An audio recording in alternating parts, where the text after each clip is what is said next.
Last time on Dice Funk.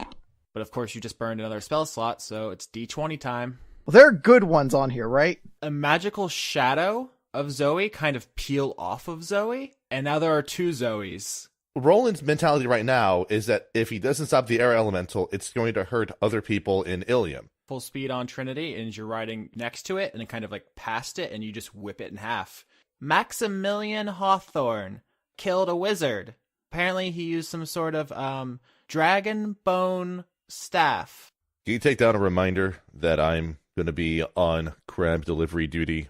Because he tore up Dora's outfit that she made. Aww. So this wave of magic passes through you, and you hear the sound of every door in the house unlocking. What are you doing here? Robin is an ooze, and one of their experiments went wrong, and Robin's soul was bound to an ooze, a slime, this acidic, gelatinous, crawling thing. I'm going to throw my investigation to look at the papers that she has, or intelligence, either way. It is mostly about is the construction of some sort of device. There's some kind of containment unit using powerful magics. So it's a necromantic device of sorts. Okay, well, my idea was to take the ring up to the second floor and see if that lets us in. I'll tell you what, I'll have a drink with you later. 22. He doffs his hat at you and says, all right, I'll hold you to it. I guess only I can come in here because I have the ring. So you have two doors to choose from, a locked one and an unlocked one, which leads to some kind of thumping. Okay, I'm gonna try to slide a hand on the locked one because I don't like that thumping. And on the other side, Theodora, you see a seated figure with a dragon bone staff. Approaching from below you are Claudia Rock, Robin Rock, and Zoey Legrand. Looks like instead of being beside yourself, you're in front of yourself this time. I knew I should have eaten that kid.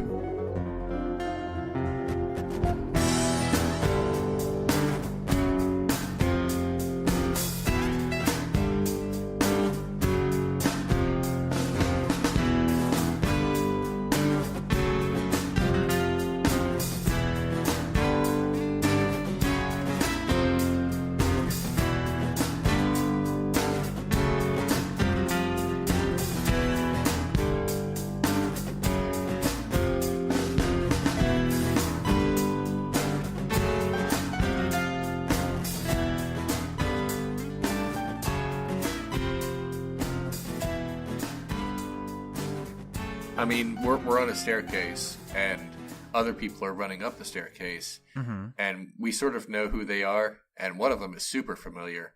But what I'm confused about is, are they running up the stairs because, like, ooh, stairs, let's go up the stairs, or are they running up the stairs like with a purpose towards us in a bad way? So nobody's running anywhere. Okay. The Rocks, Robin Rock and Claudia Rock, are bringing Zoey to you guys because they thought she was lost in the party. Okay. So this is not a bad thing. They're like, hey, avant-gardes, you left your minor unattended. We're bringing her back to you. Okay. They just so happen to be going up the stairs that you guys are currently on, at which point the two groups meet, and it is clear that there are two Zoeys. Okay, I just wanted to make sure, because, like, the second Zoey was said to be, like, doing magic things with hands, and I was like, oh, are we gonna do this? Are we gonna throw down? But apparently not, so, okay, that's fine. Everything's still on the table. Let us paint a picture of this Zoey, who I've seen referred to as Yos, I believe. Yoez. Yeah, Yoez, Yos. Yaz. All very good. No one said Noe. I think that would be pretty good. But from your guys' perspective, these two characters are identical. There's just these two physically 7-year-old half-elves who you cannot, at a glance, tell apart. In character, all anyone knows is Rolen. You saw them split apart. Mm-hmm. You're the only one who has any frame of reference for that fact. Mm-hmm. And Zoey, you're the only one who in character knows that you are you. Or do I? We're about to find out, huh? Yeah. You guys don't know anything about this character. I referred to her as a clone, but you actually don't even know, like, genetically what's going on, magically, temperamentally, personality. All of that's a big question mark, both in and out of character. That's kind of how I wanted to start things. If I could, this is something I probably should have asked last week. I want to have Zoey do an insight check. Can she tell, because you said that Noe, as you're calling her, is casting magic. Does she have like any sort of malicious intent, or I basically want to pick up like a general temperament of her? Yeah, so 22 on that. Holy Christ on a sandwich. You look at this figure as she walks up the stairs, and in her face, you pick up a number of subtle expressions and emotions. One is nervousness, one is mischievousness, and one is anticipation. So she is aware that something is about to go down. Like, she sees you and you see her as the two groups get closer together, and she is not certain about what's going to happen. There's an element of like the unknown and the mysterious to this, but she is kind of excited for it. You can't tell like good or evil. This isn't like she has like a goatee, so you can tell she's from the nega dimension and she's here to mess your shit up. That would be very helpful. No, that would be super beneficial, but it's more along the lines of if I can't see that there's a malicious intent on her face, it's going to basically change which spell I want to cast. Okay, so she is, as we said last week, doing a somatic hand gesture, which means she's prepping magic. It doesn't mean it's coming right now. It could be any second, or it could be just practice or a nervous tick. All it means is she's capable and it's a possibility. But like I said, it's not malicious so much as mischievous. So it's not like outright hostile, but she's probably not up to anything good. Zoey is going to cast Hold Person on her. All right, so I have to make a wisdom saving throw? Yes. DC 15 wisdom saving throw, or you'll be paralyzed. Oh. Bumbershoot says, "Oh, good, they're gonna fight." He's very into this. Ah, crap. 17. All right, so the rocks with Noe come up the stairs, see Bumbershoot von Victrola, Rolen Hawklight, and Zoey Legrand farther up the stairs. The two groups' eyes meet, and the first person to do anything is Zoey Legrand, who holds a hand out and casts Hold Person, which is a spell that kind of full body binds the person so they can't do anything. And as soon as you do that, the other Zoey flares with magic, her hands light up, and she like rears back, and in her hand is a fireball ready to go. And she says, what does she say? And also, can I do a Zoey voice? That is a question. Here's what I can offer. Instead of doing a Zoey voice, do like the Wario Zoey voice. You know, like Wario's just the evil Mario. Oh, geez. Wazoey is an amazing... I think that might be her new name. Wah! Fireball! Wah! Fireball! There's a garlic ball now. Wah! I'm gonna win. Oh my. I'm sorry, did you say I'm gonna win? That's Waluigi's catchphrase from Mario Tennis. That is certainly Waluigi's catchphrase. Oh, gosh. The best Mario character. Oh. But actually what she says is, "Ah! I'm under attack!" And she throws a fireball. Oh, no. A huge ball of flame shoots up the stairs and explodes. Everybody up there make a dexterity saving throw. Oh, god damn it.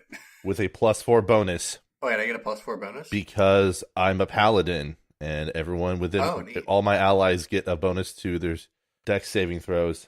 That's the holy helping field that we've described before. Mm-hmm. Oh, okay. With your +4 bonus, I rolled a 9, which is not good. 16.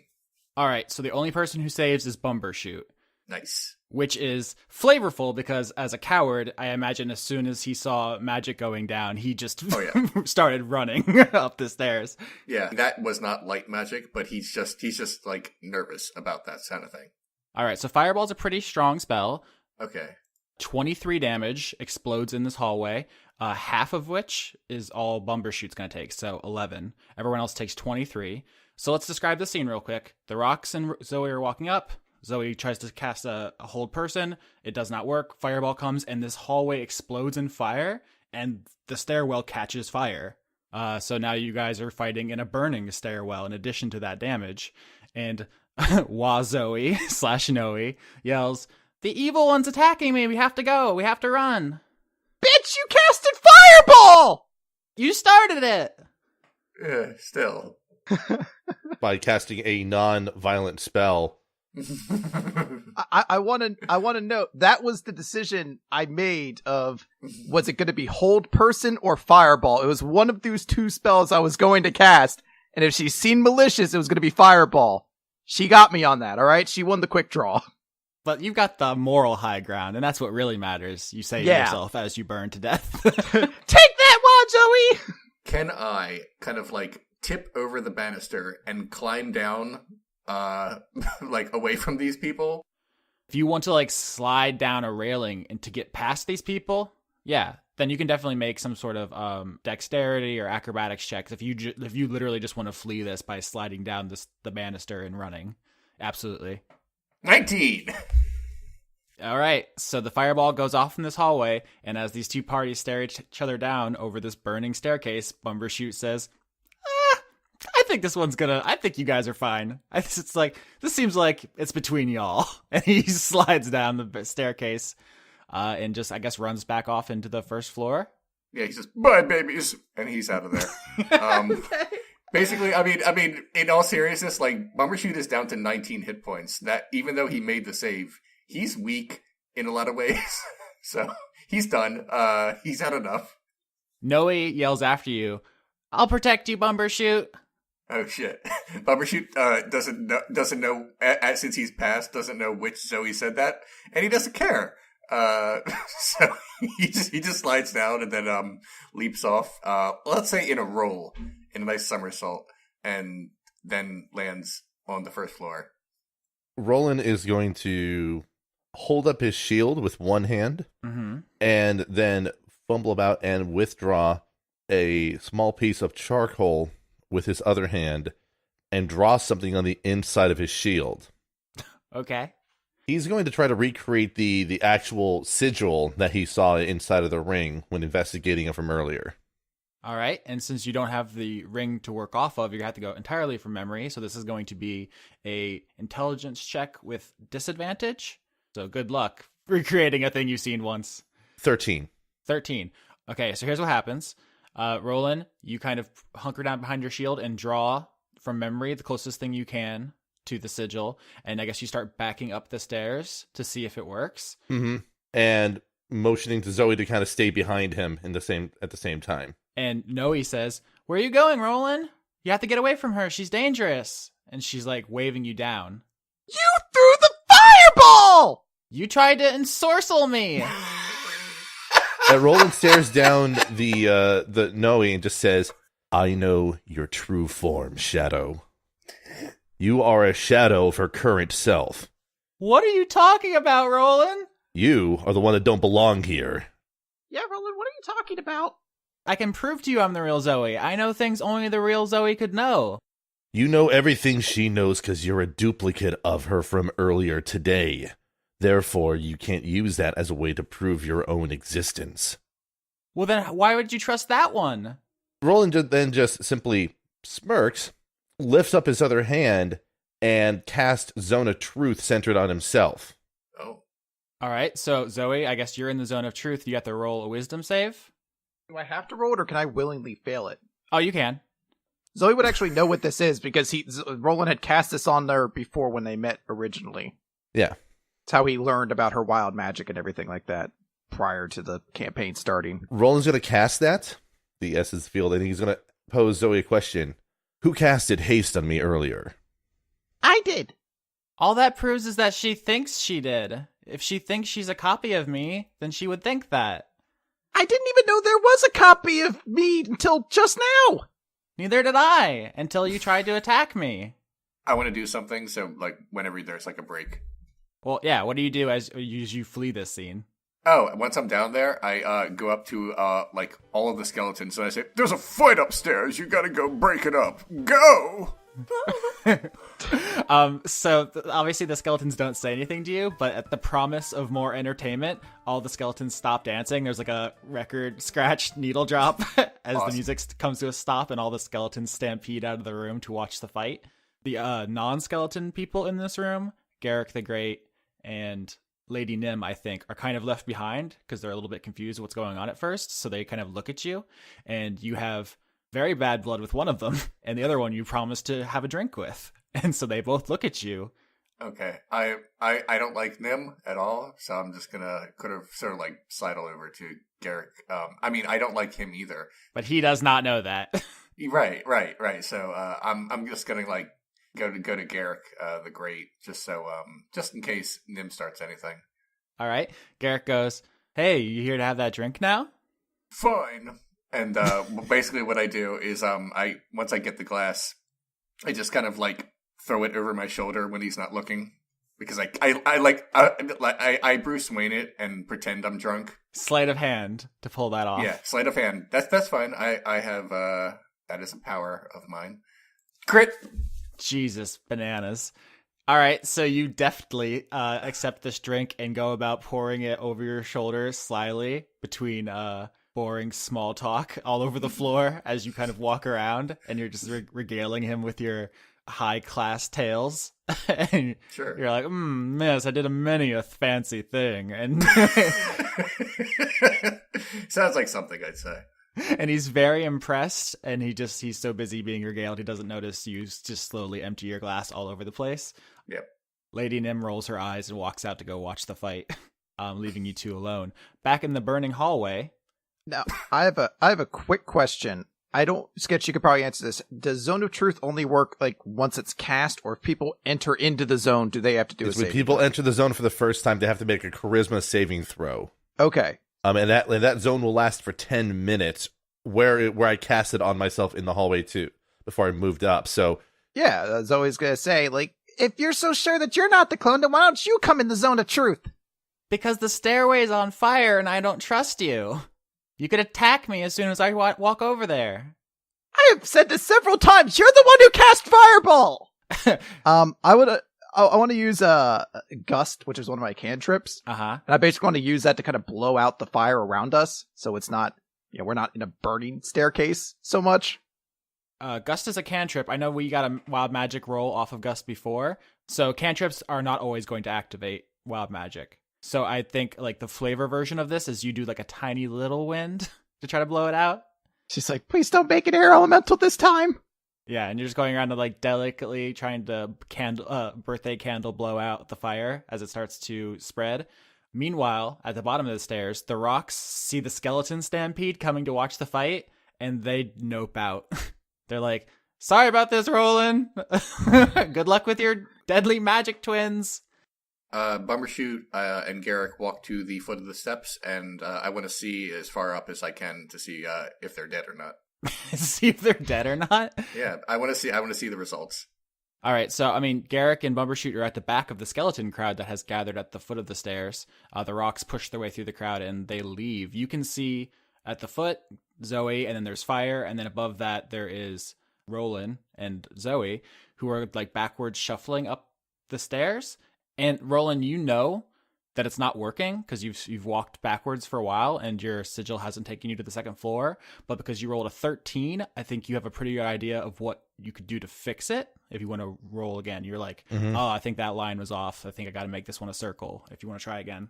all right, 15 on my second attempt. Yeah, you can fix it. So after blowing out the fires, does Noe come closer at all, or is she still staying in her defensive kind of area?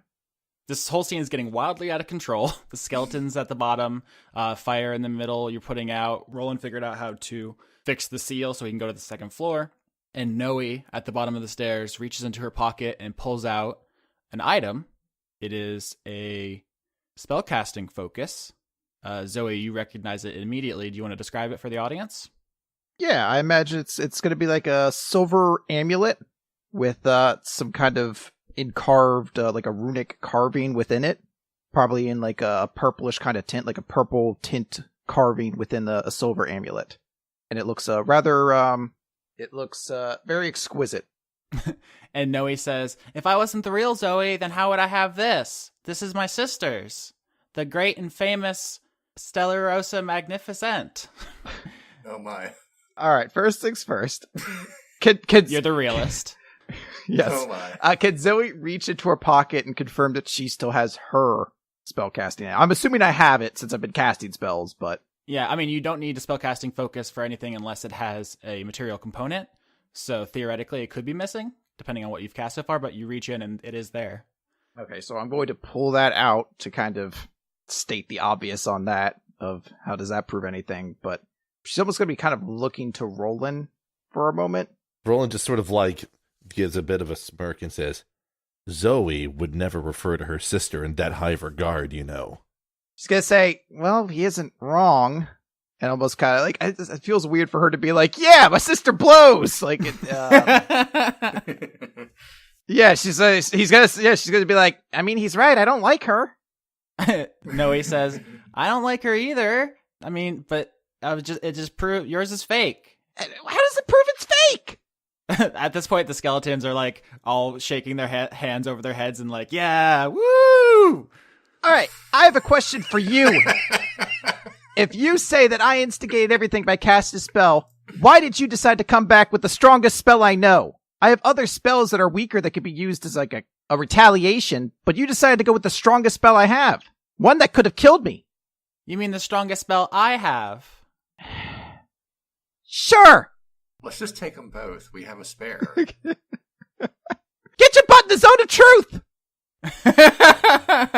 Roland, do you do anything? Divine Sense to see if there's anything weird about the other Zoey. Oh, so Divine Sense lets you determine the position of celestial, fiend, and undead within 60 feet of me, except behind total cover. So, yeah, you detect undead all at the foot of the stairs, all the skeletons. Bumbershoot. You detect Lady Nim, who is a fiend, and you detect an enormous mass of undead above you. But nothing on Zoey. No.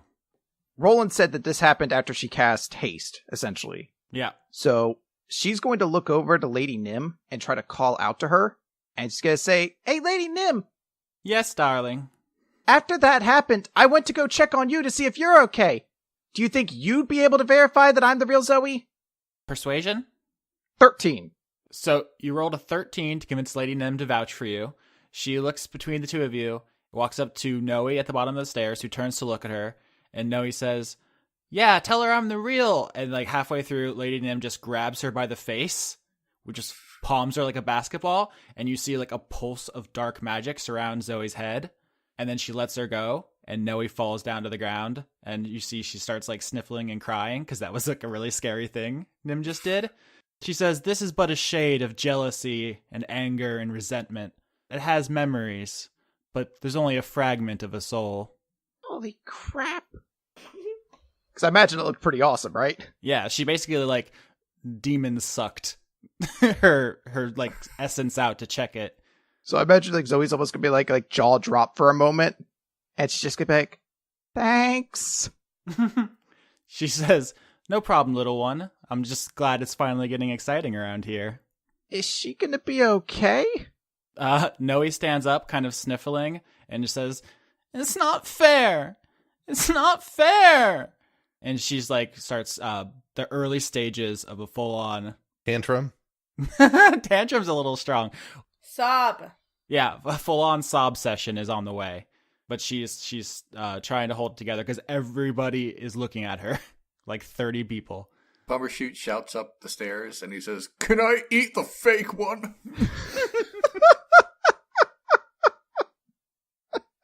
Roland's gonna frown slightly at the other Zoey, extend his free hand, murmur something. His amulet gleams for a moment, and then a veil surrounds the fake Zoey as he casts Sanctuary on her. Which does... It just wards her so she can't get attacked. Also, she can't attack anyone else or she breaks the spell itself. So Noe sees you casting magic and like flinches, thinking you're about to explode her. And then when that does not happen, she kind of rubs her eyes and looks around. And she says, why are you doing this? So Zoe's gonna walk down the stairs and towards Noe, and she's going to be standing right next to her, kind of look to Lady Nim and say, so you said this is a shard of my jealousy? Lady Nim says, yes, it appears to be some of your negative emotions given shape. It still has part of what makes you you and basic biology, but it's not all of your emotional spectrum. So that means she's part of me then. A copy of part of you. I imagine you haven't lost any capacity for the feelings that she embodies. So she'll turn to Noe then and say, "See, that's something to be excited about. You're just as awesome as the real Zoey." But I did a fireball and there wasn't any wild magic. I can't tell you how insanely jealous of you I am right now. Wait, so I know all the spells you know, and I like all the same stuff you like, but I'm not a terrible liability and burden to everyone around me? Ooh. She's like, hold on a moment. She's like, hold on, let's quiet down. Let's switch them out. She's like, shh, shh, shh. You mean I won't destroy everything I touch and disappoint everyone who loves me? Shut up. And ruin the lives of everyone who trusts me? If this was like a cartoon, this is where the real Zoe would just crack her neck and be like, oh no, she just fell over. Lady Nim actually pipes up between this and goes, that does sound useful. Well, I don't think we know exactly what might happen. I mean, if you're created by wild magic, then anything could happen after that, so maybe it's just best to see what happens from here, but, don't try casting any spells or anything like that for the time being. You can't tell me what to do. Bitch, yes I can. I'm the closest thing you have to a mom. Lady Nim says, how would you like to come with me? And no one will ever be able to tell you what to do again. Wait, hold on. What? She gets an invitation and I don't? You've already thrown your lot in with Church Boy and the oaf. He dragged me in. I didn't have a choice. Roland, do you have any input on this conversation? Your existence was one of chance. Your existence is formed from chance. However, I think that you're more likely able to achieve more as a partner and an aid than as an adversary. I don't know what any of that means. I know you're not a child in mind. And Lady Nim says, and if you come with me, you don't have to be a child in body either. Say what? Noe also says, say what? And Lady Nim says, there's nothing that we can't provide you if you're willing to pay the right price. Zoe's just going to be like rubbing her temples, and she's like, after a moment, she's going to look to Noe and be like, look, you're free to make your own choice on things, so do what feels right for you, but I think what we've established here is that we don't have to be enemies, we could be friends, even maybe sisters, in a way. I've had a sister before. It's not great. Everyone always picks her over me. Us. Whatever. Well, you've already been picked over me once today, so... Yeah, this is my chance to be picked first. Go get him, Noe. I'm gonna give her a reoccurring punch on the arm. It bounces off of Roland's sanctuary. Ow! Lady Nim just kind of says to the whole party, has anyone seen Carrie King? She's supposed to be here. I haven't seen her all night. Anybody? Nope, guy! Just run up the stairs. Oh my god. So Nim just looks around and shrugs her shoulders and just kind of takes Noe by the hand and leads her out of the crowd of skeletons and then out of Hawthorne House as she takes her back to Tarsus. And you guys are surrounded by a group of very exuberant skeletons. Okay. I sort of rejoin the party and I say, well, we won that one. We sure did, Garrick says, standing right next to you, trying to be part of the party. No thanks to you, Bumbershoot. I sent the skeleton army. And they did nothing. They scared the rocks. Who are you? Roland says, looking at Garrick. All right, so Garrick introduces himself to Roland and Zoe. He says, I am Garrick the Great. Perhaps you've heard of my wizardly deeds. I've heard of things, to say the least. My name's Zoe, and a far superior version of me just left with a better opportunity. Can't win them all, small fry. One would be nice. Have you ever thought about partaking in some wizardry? It opens a number of doors to success and popularity, fame, adoring fans. She's just gonna be like loudly sigh. She's like, I fucking hate wizards. Just start stomping up the stairs. Okay. Roland is going to stay close to Zoey and, in fact, just put an arm on her shoulder to try to, I don't know, keep them connected in some form to see if, I don't know, the sigil will be sufficient to get them both up the stairs. I'm coming with the group. Okay, so Roland fixed the sigil on the inside of his shield, and he's walking up the stairs with an arm around Zoey, trying to console her. Bumbershoot and Garrick are following.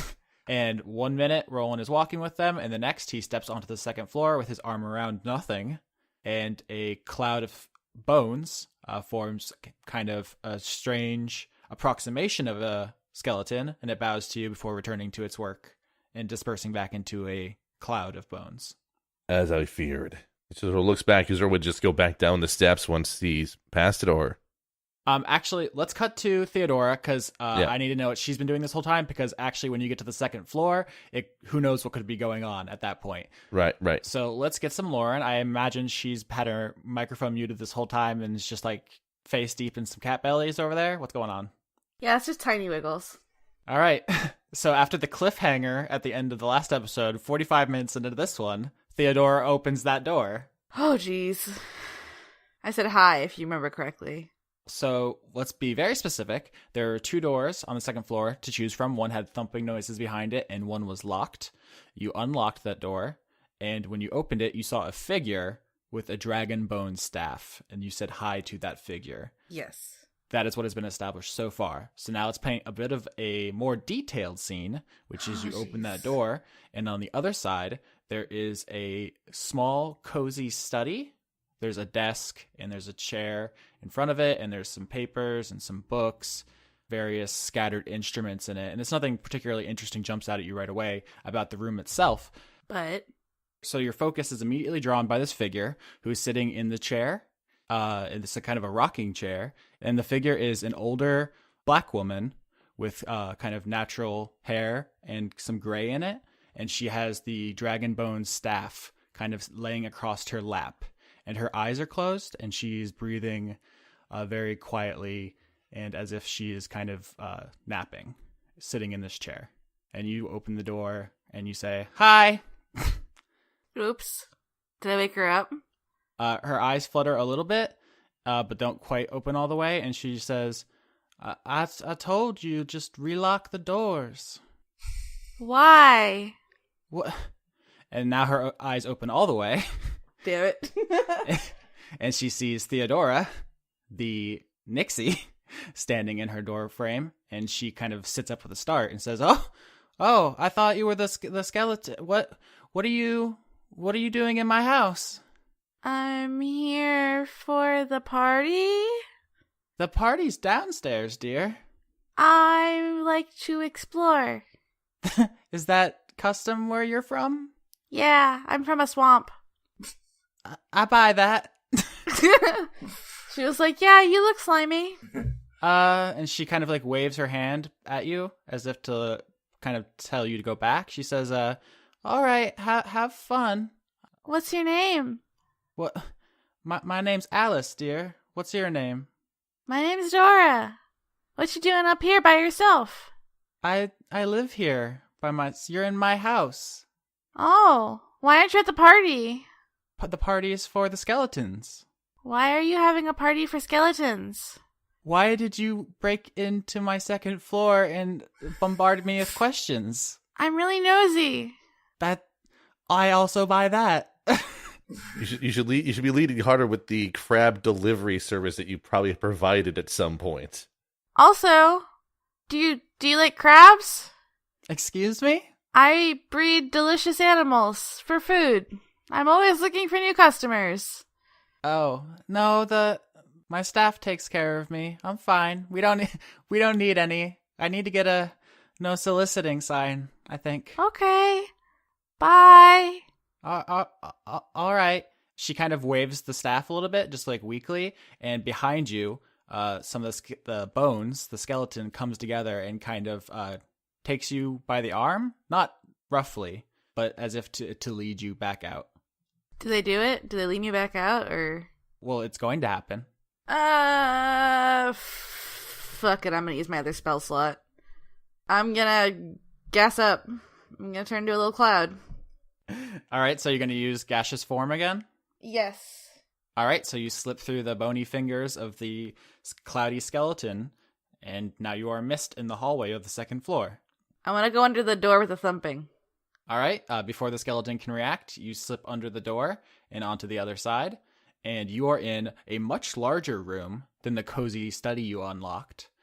In this room, there are a number of like very serious looking things going on. I would classify them as necromantic experiments. So there's skeletons all over the place and all kinds of like calipers and bone saws and diagrams. And like a lot of this room is clearly meant for work.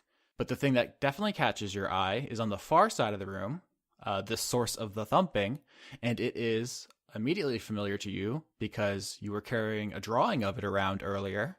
And Rolen identified it as some sort of containment unit that combines necromancy with carpentry in some way. Mm-hmm. This thing is a very large black box, about the length of a coffin, but taller, almost like a combination of coffin and treasure chest. Okay. Made of like black wood. And there are two notable features about this thing. This necromancy containment unit, if you will. One is on the top, there is a skull motifed like piece of metal, like someone basically did like a skull inlay. And in the mouth of that skull, there's kind of a purple swirling mist inside of that, kind of draining down into this containment unit. So it looks like almost like a vortex or a whirlpool or some kind of just this purple energy draining down inside of it from inside of this kind of skull thing implanted on top of the box. The second thing you notice is all around the opening of it. So if it's like a treasure chest at the point where it splits and you would open it from, there are about a dozen locks. So padlocks and like big heavy security locks, like dials and things with the keyholes. But since Zoey's wild magic sent a unlocking wave throughout Ilium, all 12 of these security devices are sprung. But if you've seen a padlock before, there's like the metal hoop that goes through the lock and then you like close it by pushing it. Mm-hmm. It's popped, but the metal loop is still looped. Does that make sense? So it's unlocked, but still closed because they have to be removed. Okay. So do you have a good image of that? Do you need anything else explained about that? Yeah, I have a good image of that. All right. And so this large box, I'm going to call it the containment unit. This containment unit is thumping from the inside. And every time it does, you see the top part, like the opening, the swinging treasure chest part of it, move up a little bit, but it can't open because the locks, which are unlocked, but still holding it shut because they're looped into it. And so it's thump, thump, thump, thump, not frantic or excited or violent, just like happening as if like a force of nature, like the tide. So that's what you see in this room. The door behind you is unlocked. The one I came in. Correct. Yes. And there are no other doors in this room. Okay, I'm gonna make note of this room. I would like to go see if there are any other rooms that I haven't been in on this floor. All right, so you did an investigation check up here when you got to the second floor, and these are the only two doors. These are only two doors. Okay.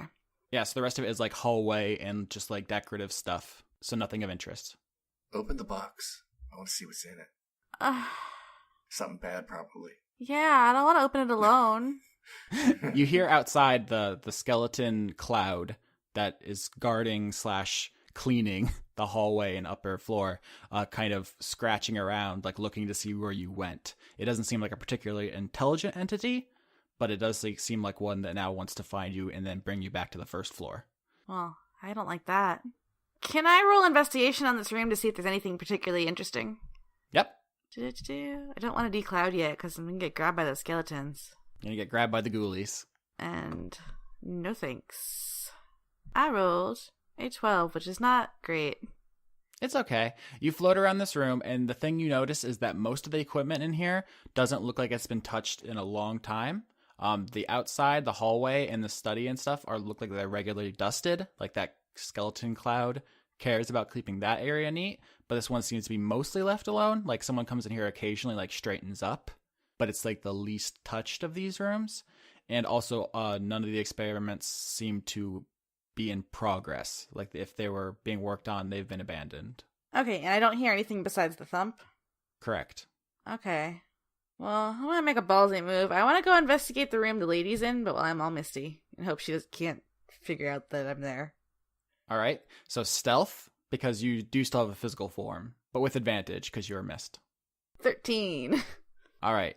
So you slip back under the door and into the hallway where it looks like the cloud of bones has kind of given up on the search and just kind of dissipated back into differentiated pieces. And you slide back under the door, which has been reclosed, and you see the woman who identified herself as Alice in that room, and she seems frazzled, like she's awake now, and she has like a anxious kind of look on her face, and she's she's alone, so she's not talking or anything, but it seems like you have ruined her nap. I don't feel bad. Okay. Great. Noted. Does she look like the lady in the portrait?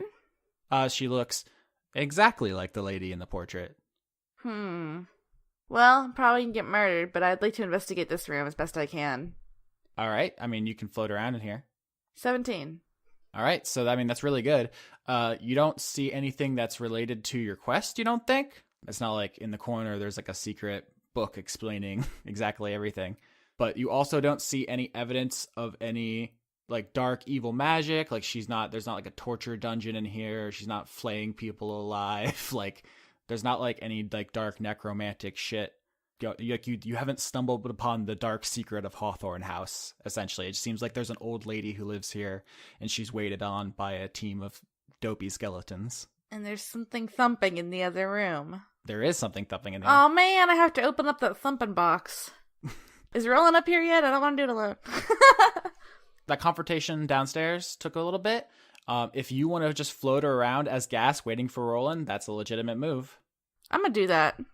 Rolen, you step out onto the second floor, and the cloud of skeletons forms, bows to you, dissipates, and now you're on the second floor. Unbeknownst to you, Theodora is a cloud in here, but you're not aware of that currently in character. As I suspected. He just looks back and sees if he can go back down the stairs at all, or if it's blocked off for the time being. Nope, you step back down, and you just step like into Zoey, who you bump into. Ow! Okay, I have some good news now. What is it? He looks to Garrick and says, I'm sorry, Sir Wizard, but I'm going to have to ask for you to proceed down back to the party for the time being. Why? I don't know what you guys are engaged in, but surely my wizardly magics will come in handy. Wizardly magics. It's the best kind of magics, Bumbershoot. Unfortunately, I'm dealing with people that I trust first and foremost, and having just met you, I can't bring myself to trust you quite yet. Persuasion? He thinks Bumbershoot wants him there. Oh, he loves me. I botch Oh no! on the roll. He throws an arm around Bumbershoot and says, this guy can vouch for me. Come on, magic, magic, magic. Is Garrick wearing a hat? Garrick is wearing a top hat, yes. I want to cast Gust, and I want to blow his hat off his head, and just be like, oh no, your hat's gone flying away, you should chase it! Will I never? He goes after his top hat, which tumbles down the stairs. Let's confirm once and for all that Zoey can use cantrips without invoking wild magic. Let's just say that first one was because she was in a particularly like emotionally elevated state. Mm-hmm. So that's a thing where I'll have that in my back pocket. Cantrips can do wild magic. It's just going to be situational. That works. But for utility of your character, you can usually do them without worrying about the table. That works. All right, so you gust his hat off. It rolls down the stairs. He goes after it. All the skeletons like put their hands to their side of their face, like ooh. One of them just goes, World Star! Roland then proceeds to pull out basically what amounts to a notebook that he carries with him and gets to work making copies of the sigil on 2 pieces of paper. He hands one to both Zoey, to each Zoey and Bumbershoot, and then motions for them to follow him back up the stairs. Bumbershoot sort of like shrugs because he doesn't entirely get it, but then he just follows him anyway. All right, so you guys are all carrying copies of the sigil, is what's going on?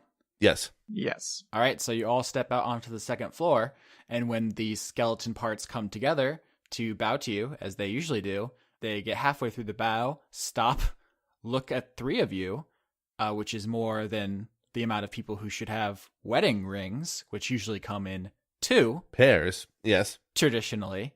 And one of the bones that flies over is a spine, which is all magically held together, all of the different vertebrae, ending in a sharpened one, which the hand takes as kind of a bone sword, which it is now wielding, and it takes a pose as if to say, I'm going to stab you.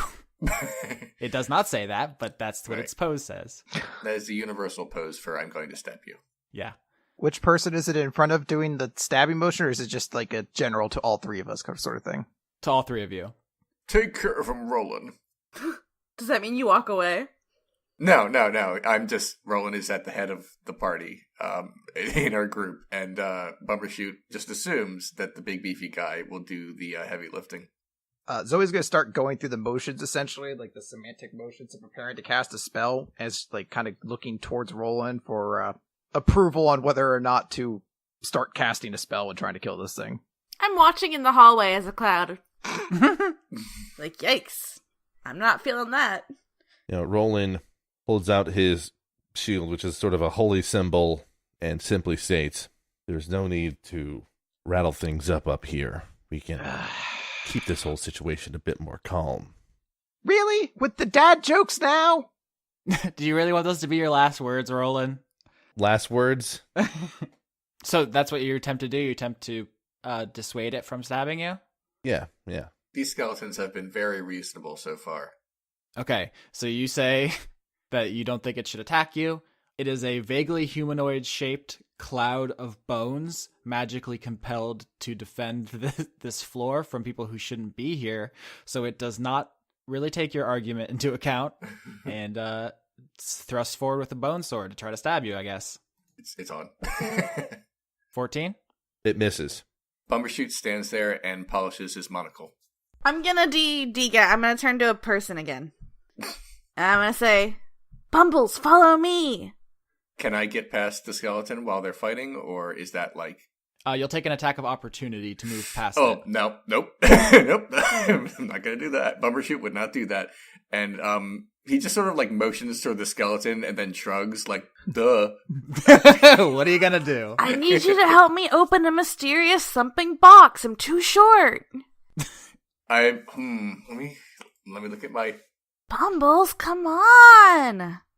I'm sorry, but like, I hate to block, but he's just... You're such a weenie! Zoey, are you down? Alright, I'm casting a spell at this point. So, Zoe had a spell ready. She's casted it now that it's attacked Rolen, and she's going to be casting Magic Missile. And if wild magic has to happen, it has to happen, Neat. Roll damage for Magic Missile. So, 20 damage. Oh.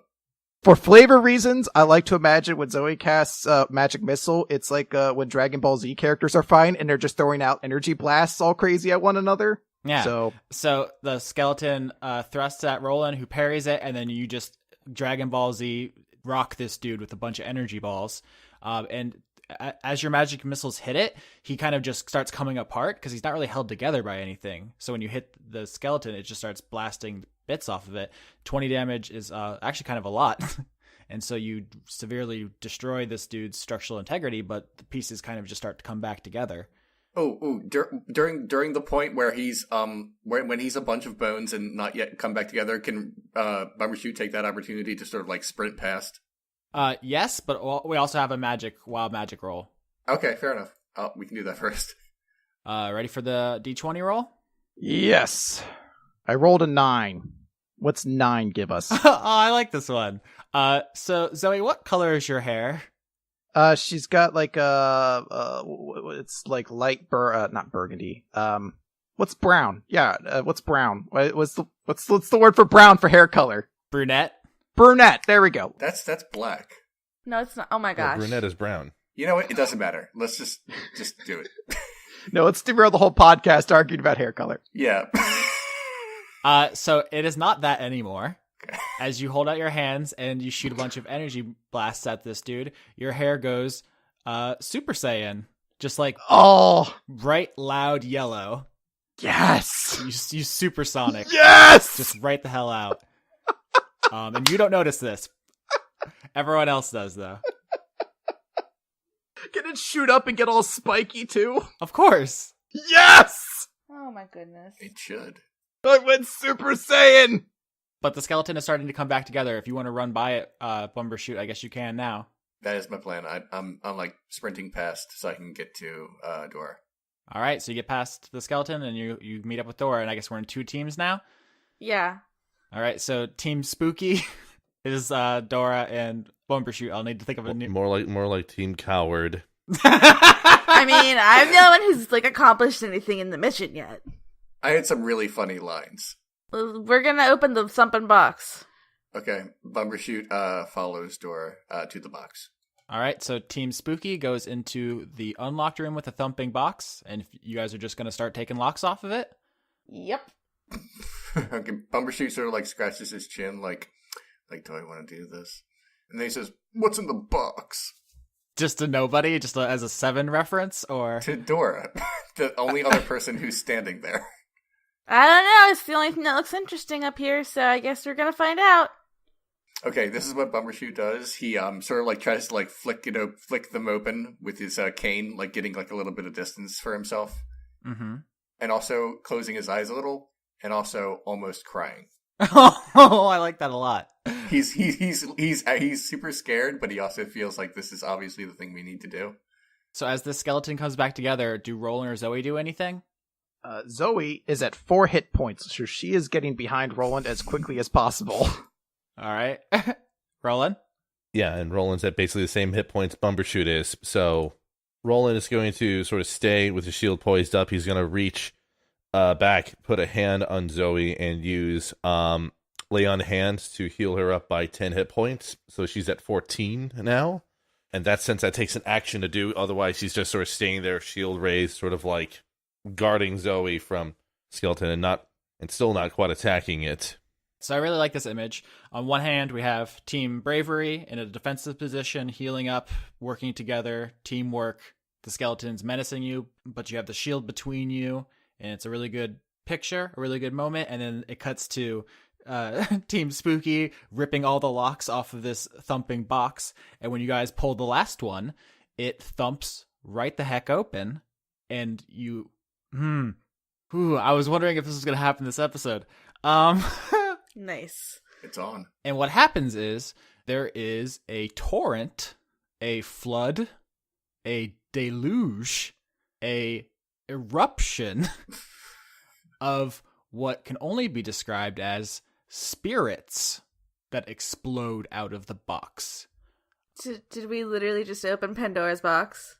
Ghosts, phantasms, whatever you want to say, some humanoid form, some less so. You see like animals, you see all kinds of the ghostly translucent figures of sentient beings that pour out in incalculable numbers. Like if it was water, the room would be full in seconds, and they just keep pouring out. And you guys aren't like hit by them, they just pass through you because they're ghosts. But there's an oppressive atmosphere as they fill the room. And just like psychically, it is distressing how many of them there are. And in the other room, Rolen and Zoey, you hear like a thump, just like very faintly in the distance as the containment unit gets busted open. And then you start to see the same thing flooding through the cracks in the door and then just through the walls as the entire second floor floods with ghosts. Okay. Bumbershoot looks at Dora and says, "I have an idea. Let's leave and never come back." We gotta do the mission, you dork. There's ghosts. You're a vampire. Still, we're outnumbered. You guys are saying this while there's just like ghosts in you, just like your mouth is full of ghosts and just like your chest, and you're just like submerged in ghost soup. I've had worse. But you're not hurt by any of this, so nothing's happening to you physically. Rolen and Zoey, I don't know how you react like emotionally, but the skeleton that was menacing you with the bone sword turns and sees this and is dismayed. It's hard to tell. It has Mm-hmm. a tiny bit of body language, and it is like, dang. Well, it slumps. It was like, I'm here to protect this floor, and I have failed. I want to look inside the box. Is there anything else in the box besides endless ghosts? I mean, just endless ghosts. Just magic, like whatever this containment unit was apparently, and now very clearly just meant to contain these things. So anything that's in the box was part of the spell that held them in there. In retrospect, I'm not sure we should have done that. Dora shrugs. I'm gonna say pineapple. Yeah, now's the time for that. It's your boy, Winifred. What's up? Hey, Winnie, I opened a box full of ghosts. Do you know anything about boxes full of ghosts? What? You heard me. I mean, I did. I have no. What are you talking about? Okay, bye. Click. Bye. Well, Winnie doesn't know anything. Bumbles, I'm gonna need you to calm the fuck down. They're just ghosts. They're not doing anything to you. Not yet. Oh my god. Zoe's gonna say to Rolen, now's our chance, since the skeleton kind of looks a little bit like distracted by seeing everything that's going on. Mm-hmm. So I think this is a chance for us to try to like get past it. Yeah. And get into these other rooms that are here. There's only 2 rooms. There's a room that... Let's go in the room that doesn't have the ghosts pouring out of it like a flood. Okay. Roland's going to follow Zoe with wherever she goes. Yeah, Zoe's gonna like just go past the skeleton and go right towards the room that doesn't look like it has all the ghosts flowing out of it. It may be hard to tell with the ghost flowing out into the room. Yeah. So as you guys push past the skeleton, it like turns and goes to pursue you, but you run into the room and I guess close the door behind you, and it has a lock so you can keep the skeleton at bay. And you guys are now in the study with the older woman that you do not know is Alice, but that is who she is. And she stands up when you guys run into her room, and she kind of holds the dragon bone staff. Threateningly is a strong word, but it's the first one that comes to mind. Like as soon as Roland turns and sees her with the dragon staff, he just sort of pauses and then states, "Mrs. Hawthorne, I presume." Yes, dear. Who are you and your friends? I assume that you're friends with the girl with all the questions? Yes, and I apologize for her being a nuisance. He just sort of like regards Alice for a moment, and while he's looking at Alice, he doesn't know her name yet.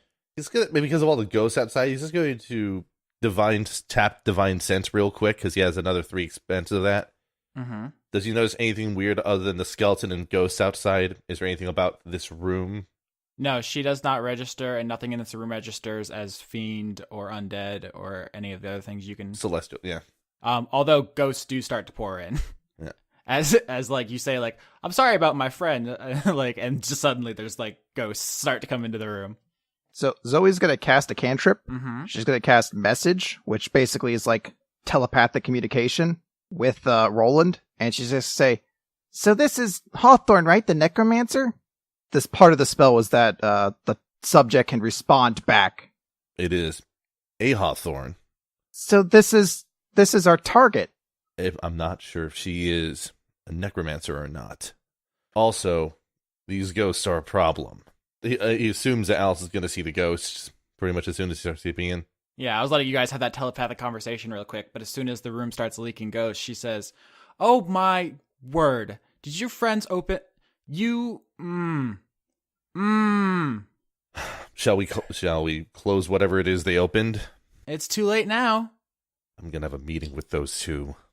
Excuse me, ma'am? Yes, child? What is it you do for a profession? I'm retired now. If you were to say that you had one, would it be like raising the dead or anything like that? She says, No, my husband was the necromancer. I'm an osteomancer. Say what now? It's a bone mancer. And so Roland just sort of like, just smirks a little bit, like, so the party guests are, you're doing, I take it.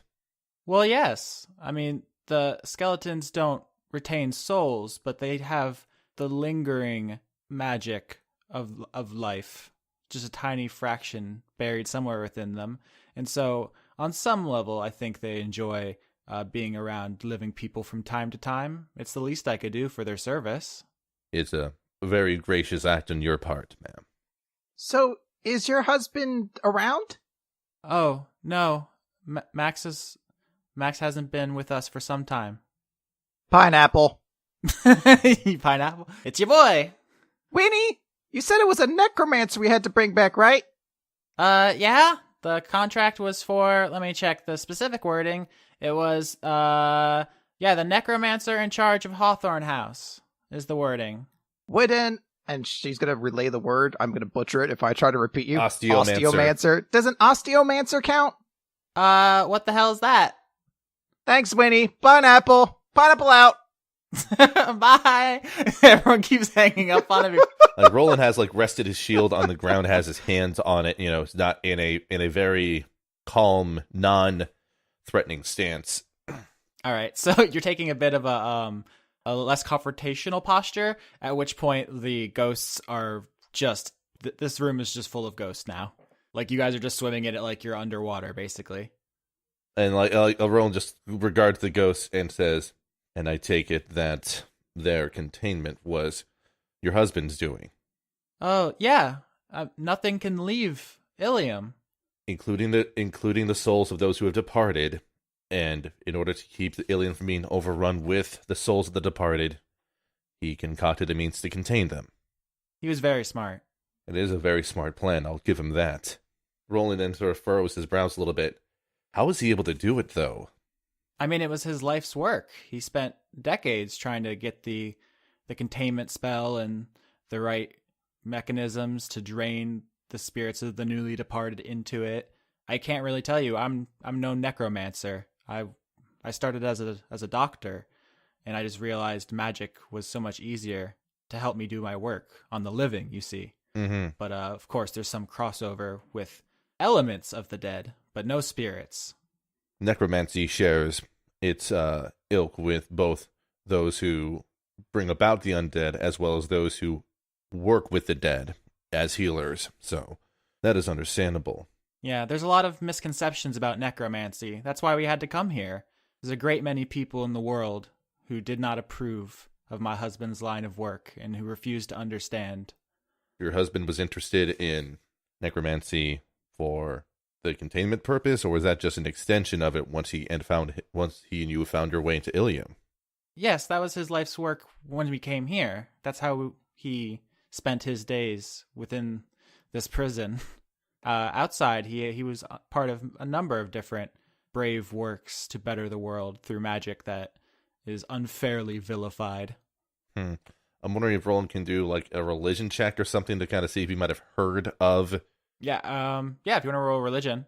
25 on that? Holy cow. Yeah, it's very good. So most religions consider necromancy unforgivably evil. It's just not up for discussion. Mm-hmm. But you do know there are some shades of gray. Like there's a spell called Spare the Dying. Yep. Which is considered necromancy, but it's not evil. It just keeps someone from dying. Revivify, Resurrection, True Resurrection are all necromancy spells as well. So that clerics of good gods can totally learn. But it's cultural, the perception of necromancy, mm-hmm. And it varies from place to place, people to people, philosophy to philosophy. So you may not have heard of the work of Maximilian Hawthorne specifically. Obviously, that would have come up before if you knew that name. Right.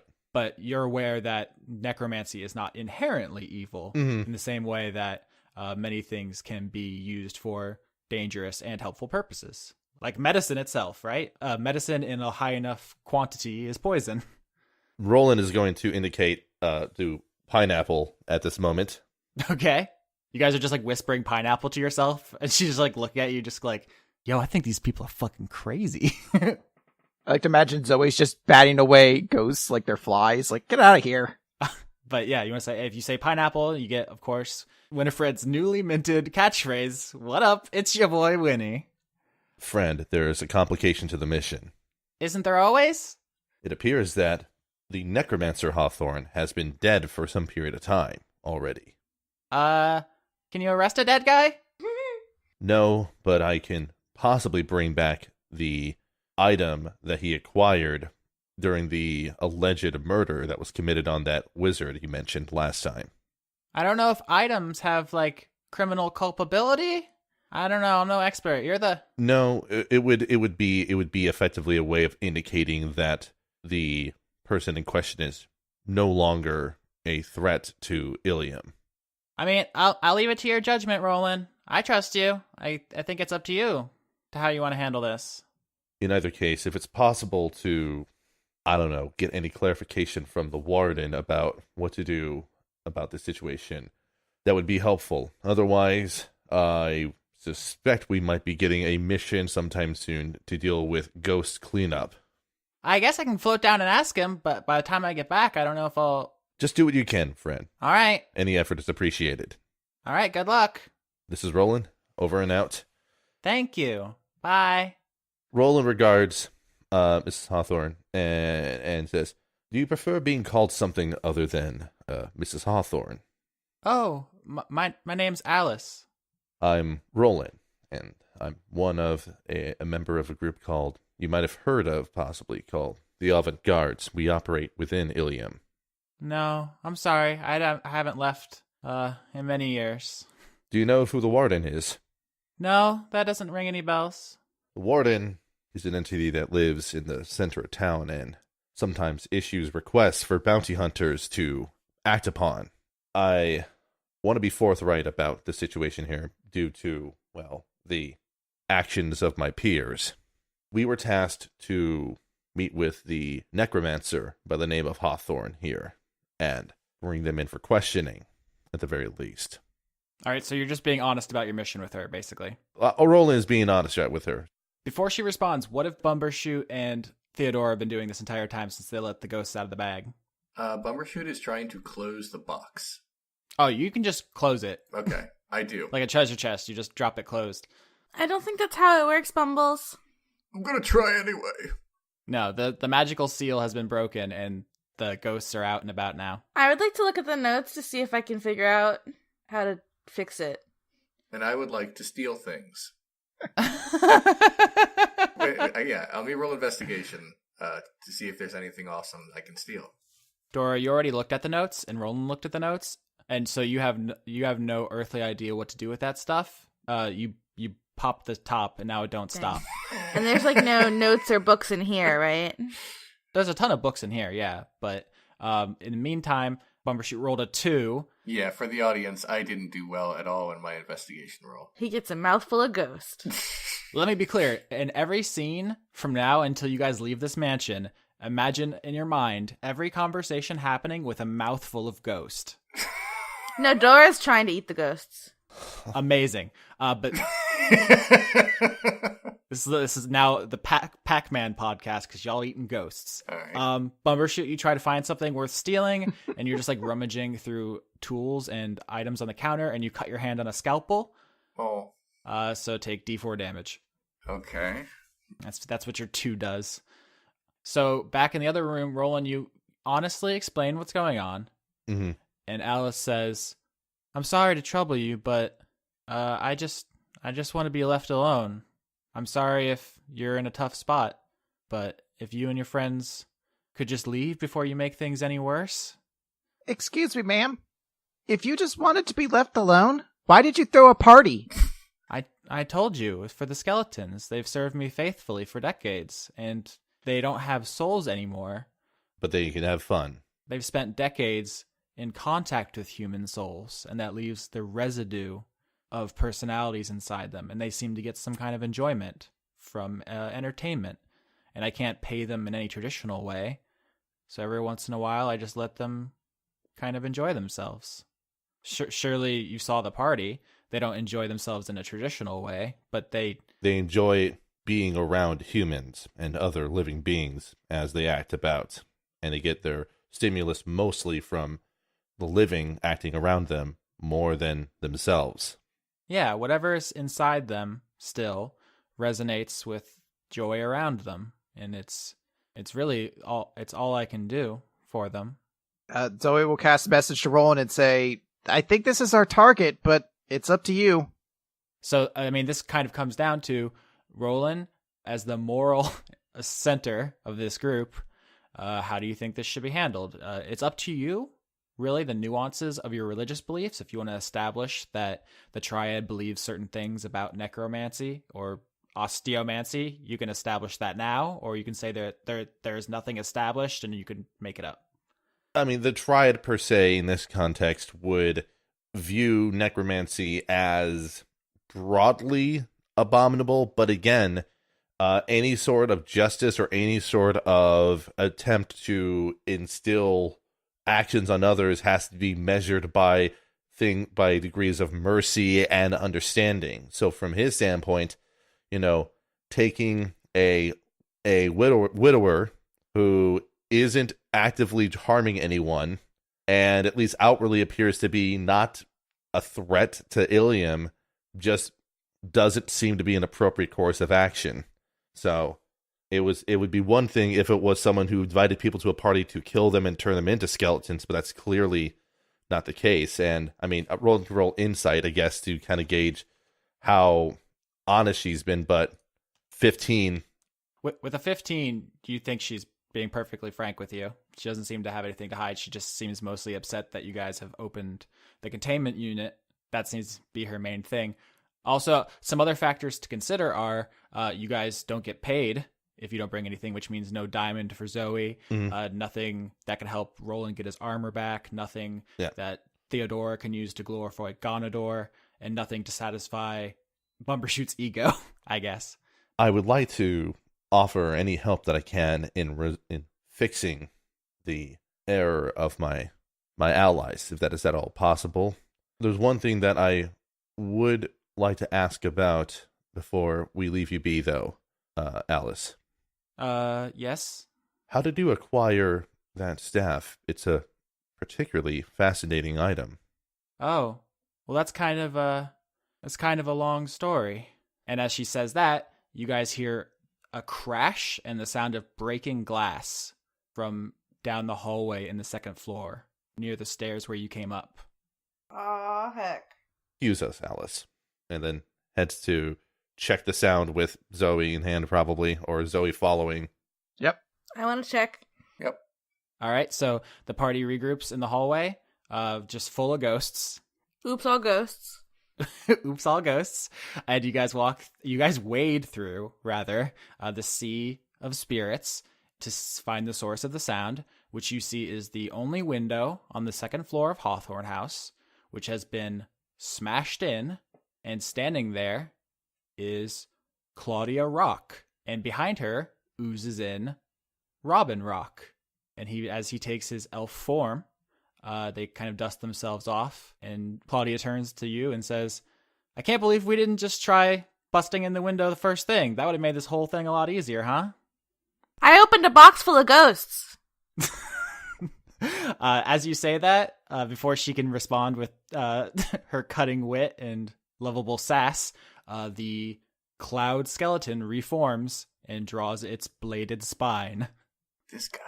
And you are caught between Cloud Skeleton Warrior and rival bounty hunters. It's like we're caught between some rocks and a bony place here, it looks like. Oh my god. That wasn't even a good one!